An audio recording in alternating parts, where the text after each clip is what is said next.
Dizem que ela nunca disse uma palavra, mas quem a conheceu jura que falava com meio mundo. Era 1953, quando apareceu na cidadezinha de Pedra Branca, no coração do sertão pernambucano. Uma menina de uns 8 anos, cabelo cor de terra seca, olhos grandes como poços fundos. Caminhava descalça pelas ruas de chão batido, sempre com um sorriso que parecia guardar segredos antigos. O padre José, homem de fé firme e coração mole, foi quem primeiro reparou nela. Estava rezando na igreja vazia quando sentiu uma presença. Virou-se e lá estava ela, sentada no último banco, mexendo os lábios sem emitir som algum.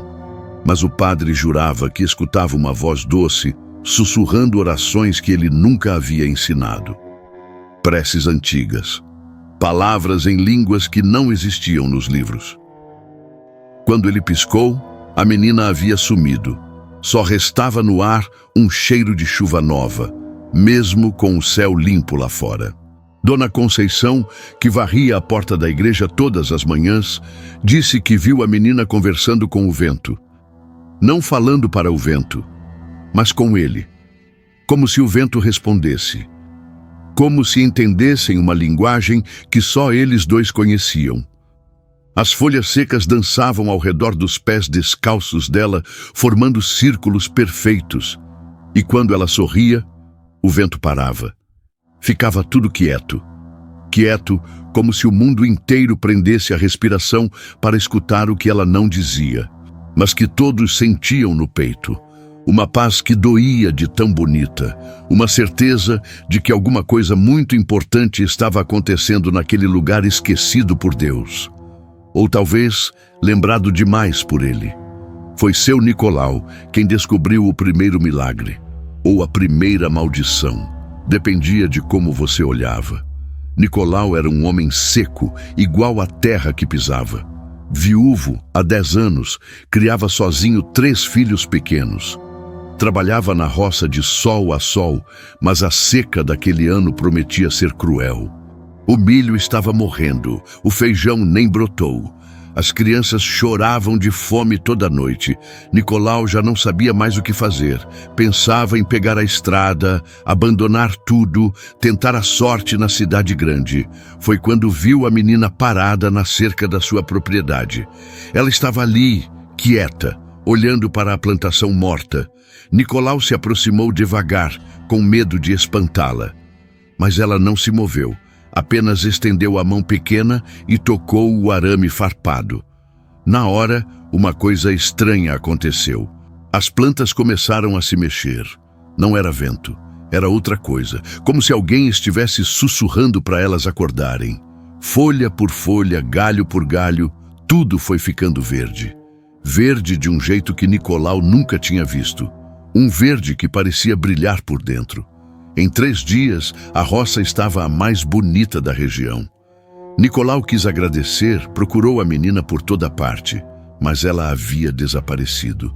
Só que agora, toda vez que o vento batia na plantação, ele jurava escutar uma risada baixinha, doce, como se alguém estivesse se divertindo com a surpresa dele.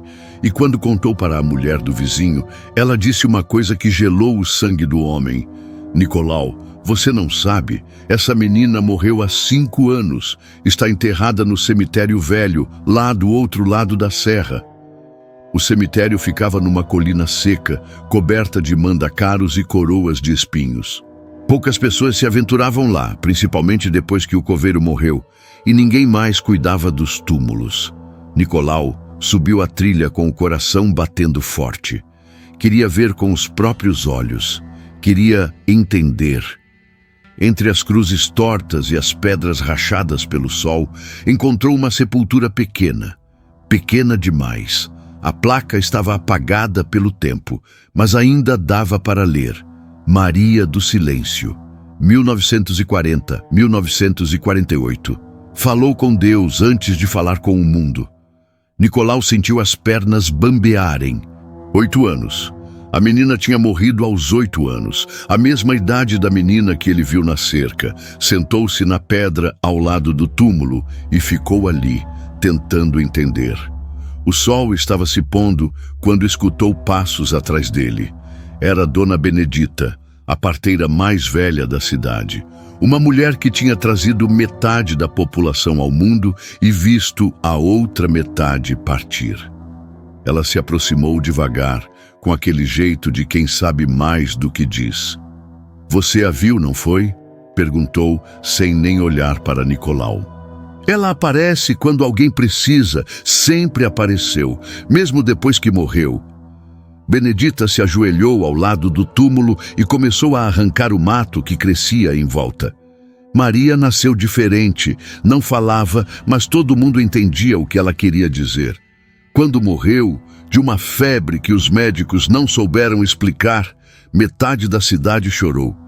A outra metade teve medo. Ela parou de arrancar o mato e olhou para Nicolau. "Sabe por que teve medo?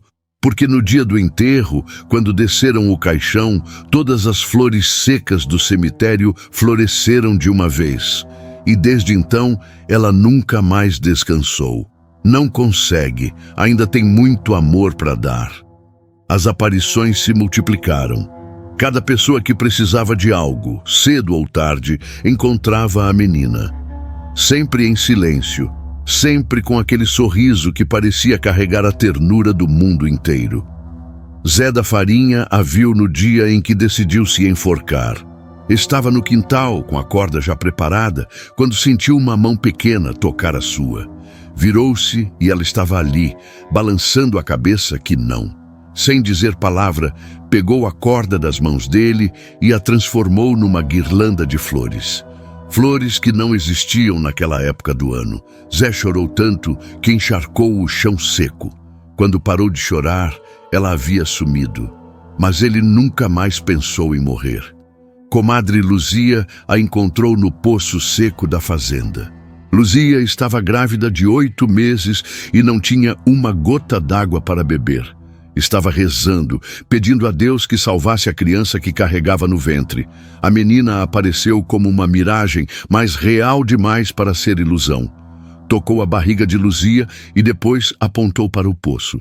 Luzia desceu o balde sem esperança, mas quando puxou, veio água. Água limpa, fresca, que sabia a bênção. E quando o filho nasceu, 3 dias depois, as primeiras palavras dele foram: "Obrigado, Maria." Ninguém tinha dito o nome da menina para a criança. Ninguém precisava. Algumas verdades a gente já nasce sabendo. Alguns anjos a gente reconhece antes mesmo de ver. E Maria do Silêncio era desses anjos que não precisam de asas para voar. Precisam só de um coração que acredite. E no sertão, mesmo na seca mais brava, sempre tem alguém que ainda acredita em milagres. Passou-se 1 ano. As histórias sobre a menina se espalharam para cidades vizinhas. Gente vinha de longe só para tentar vê-la, mas ela continuava aparecendo apenas para quem realmente precisava. Nunca para os curiosos, nunca para quem duvidava. Até que chegou o dia em que Padre José decidiu fazer uma missa especial. Uma missa pelas almas que não descansavam. Ele tinha medo de que Maria estivesse presa entre os 2 mundos sem conseguir seguir em paz. Na noite da missa, a igreja estava lotada. Gente de pé, gente sentada no chão, gente ajoelhada do lado de fora. Todos queriam entender o mistério da menina que falava sem palavras. O padre começou a cerimônia com o coração pesado. Mas quando chegou na hora da comunhão, aconteceu algo que ninguém nunca esqueceu. Uma luz suave começou a brilhar no altar. Não era o sol, que já tinha se posto. Não eram as velas, que tremulavam baixinho. Era outra luz. Uma luz que vinha de dentro das pessoas. E no meio dessa luz apareceu Maria. Não como uma assombração, não como um fantasma, mas como uma criança feliz, sorrindo para todos.